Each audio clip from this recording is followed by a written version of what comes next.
I knew he's gonna wild out and he's gonna do something crazy. Everybody want to know what I would do if I didn't win. I guess we'll never know. What's up, guys? RicoCap. I'm back again to show y'all how we caught a banger trade on NVDA Friday. And I'm just gonna go over kind of how we went about it. How to maybe control a little bit of these emotions, even if it kind of goes against you. And then kind of what I was saying. So Friday, we're going into Lotto Friday, of course. It's our favorite day. Things get real volatile as all names have contracts expiring, not just SPY and Q. So Lotto Friday just kind of means, every single name has a lotto, meaning they have contracts expiring that day. We trade them for the volatility. You can make a lot of money. So now going into Friday, I didn't really see that many good setups. I saw NVIDIA. Now I spotted this around this time on Thursday evening. This was around here as we were, starting to lose this kind of level, which was the 511 level. I knew we'd drop down to 510, 23, and if we lost that, we'd drop down to 108, 106.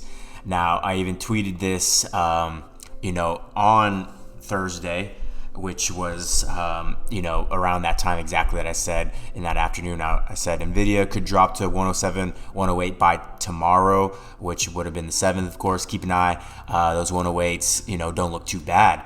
And so that's what I was kind of aiming for. So we ended up taking some swings on NVIDIA right here. We took some puts for the swing, aiming for this 108, 107, 106 area, right? Demand. Now, here's the thing. I saw this kind of looking through my watch list, just kind of monitoring things, and saw this setup happening. I wasn't already kind of predetermined this. I wasn't, seeing it all week. I just saw that it was indeed kind of playing out. And so that was something, I can kind of see right here we're in kind of like a bear channel, and I was wondering if we were going to break it or not. So we ended up taking the puts for the swing, told the team, small size for now. Let's see what happens. If this ends up working, we're going to get paid pretty big. If it goes against us, it'll be a small loss. Don't worry about it. So I posted in the high conviction, Thursday night, for the Lotto Friday edition, said NVIDIA's flagging here, possible, lowercase h pattern going into effect Friday below 110.23. It's exactly, what we're looking for, that 110.23 break. Notice how even on Thursday, right before close, we bounced off that level and kind of came back where we're entry. And this is where, members like, do we have stop losses? No stop losses. I knew they'd probably reject this. And, we closed up on the position. So we want to see how kind of Friday shook out. I ended up posting this Thursday night and just said, let's wait for a 15-minute or hourly candle open up under that 1023.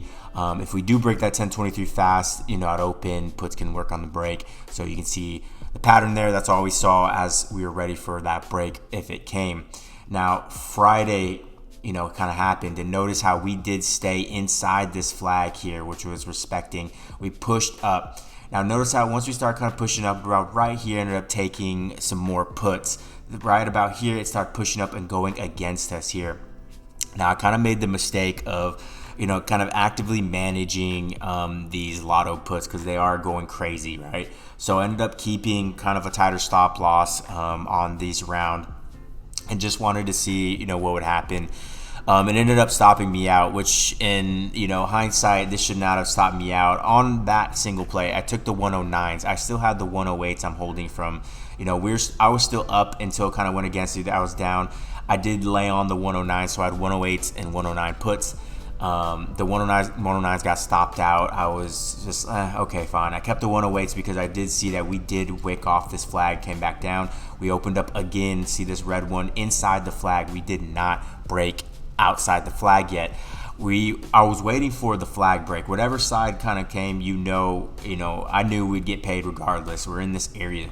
If we broke up, I could take calls, but right now I'm really aiming for that downside. I'm telling the team downside, so I'm sticking to one direction.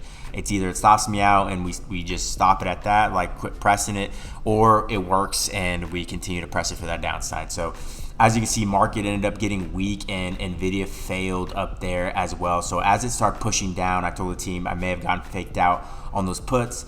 So about right here, as that first 15 minute opened up outside that flag, ended up taking the 110s and 109s again, and immediately from that that 110 area came all the way down here to 109.50. We trimmed a little bit, held. It kind of came back up, pushed up a little bit against us. A little bit didn't matter. At this point, I told the team you can lay on more if you want, add more to your position, or roll to some more puts. Either way, I know we're coming down to that target, and that's exactly what happened. So I ended up slamming more. So I had the 108s. I had the 109s and I had the 110s at this point, and I loaded up. And as we got that drop, I'm selling this one, I'm selling this one, and then I'm all out at demand. Notice how it was a perfect exit, because once we got to this demand, buyer stepped in. You can see we bounced right back up into that range, and so it was a perfect kind of play that we were looking for. It worked out exactly how we wanted. That's exactly the move right there we were looking for. Broke out of the flag. In retrospect, I did also right here, I did take those puts. I caught it right here, and I think we were going to keep selling off, but it just had to come up and retest and then came down. Usually if it wasn't Lotto Friday and we had days on the contract, I'm holding against that. I know that, logically we haven't broke above the flag or even above this 114 level yet, previous day. So I know we're still all right for the downside. They're just trying to shake us out. But it's okay, right? I kept that position small as well. Once we actually got the major confirmation here, I sized up a little bit, but it didn't really matter because even those small sizes ran heavy, right? We got them for $100 and ended up going 200 plus. So I mean, over 100%. Each strike did over 75 to 100%. So it didn't really matter too much. It's just when it's time to press. If you're kind of unsure, keep it small, and then if you normal size the position, you can always do that. No harm, no foul. Sometimes emotions does kind of get to us. Sometimes we get that FOMO and we just want to jump in, kind of settle those nerves.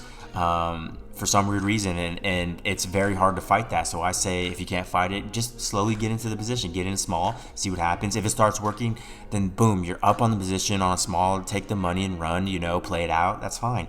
If it goes against you, then that's okay. You're not fully in the position yet. You're still waiting for that perfect entry, and when it comes. So then you load in and you get that, your average goes to where your actual entry should have been, and then you're all good. So that's the name of the game. I think that's key information. Please listen to me when I say that. This is averaging in, not averaging down. That's a total different thing. I'm not adding more to bring my average down because it's going against me so much.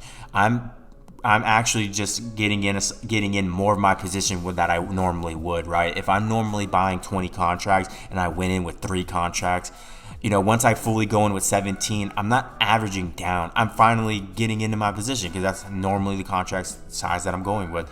So that's kind of the point I'm trying to get across. But this was a textbook, kind of lowercase h pattern, flag straight into demand. I mean, beautiful. I mean, we stay winning over here at RicoCap.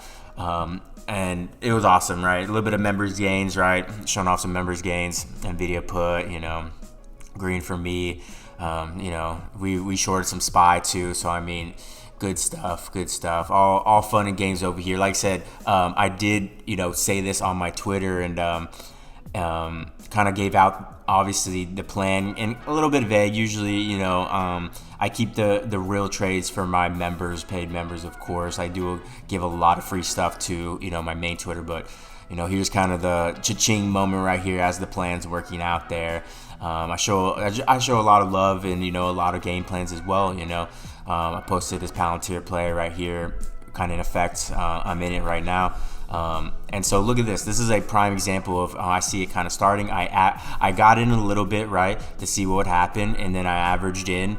I averaged in, a still small size. I'm still kind of small size, only, half my normal size. So I still got plenty of room even to play with on Monday. These are next week contracts, so we're kind of swinging into the next week.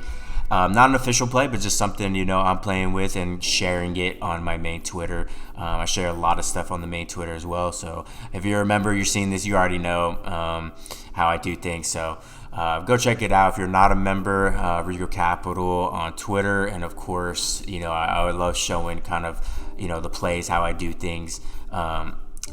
across the board. So I love to kind of share my information and kind of give as much as I can, kind of help y'all learn and win as best I can. So I have my rules and stuff for my members. If you're not a member, sign up, wap.com/RicoCapital. Get in here, make some money with us, and let's win. I'll teach you a lot. So name of the game is learn and earn. So appreciate y'all watching this video. I think I just wanted to highlight NVDA. It was a pretty awesome trade. And notice how, when things go against you, don't panic, right? Stick to your levels. And this is why it's also important to have, your watch list charted out. Because when I was looking around my watch list, I was looking for that play, and I'm looking around to see if anything's setting up. I'm not forcing a trade. I'm not looking to make a trade out of something. I'm just seeing, I'm being picky. What's setting up and what's looking interesting. NVIDIA looked interesting. I said there's some downside there. Let's get to it. And I love NVIDIA on Fridays. Their contracts move so nice.